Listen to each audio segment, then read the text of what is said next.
Hi, I'm Karen Calhoun, a retired physician who's passionate about Python and quilting. For my final CS50 project, I decided to tackle a dilemma that faces quilters with a little bit of code.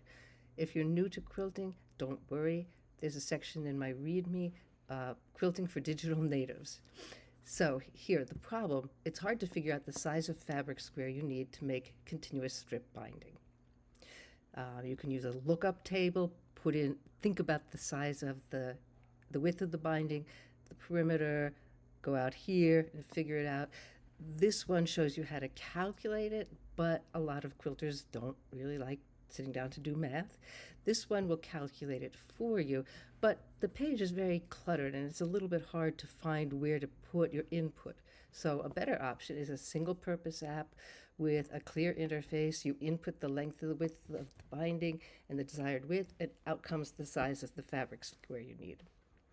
This is Bias Binding Wizard, and it is the gift to all the quilters out there who want to make bias binding, continuous bias binding for their quilt, because the tricky part of doing that is figuring out the size of square to cut to make your continuous bias binding. Here it is. In response to that demand, you can choose inches or centimeters. You choose how wide you want your binding. Typically it would be 2 inches, but some people will go narrower or wider. You measure your quilt. How wide is it? How long is it? And then you submit it. So let's say we're working in inches, binding width of 2 inches, and we have a quilt that is 36 by 36 inches. We need an 18-inch square. This number includes 5% extra to assure that you have enough binding.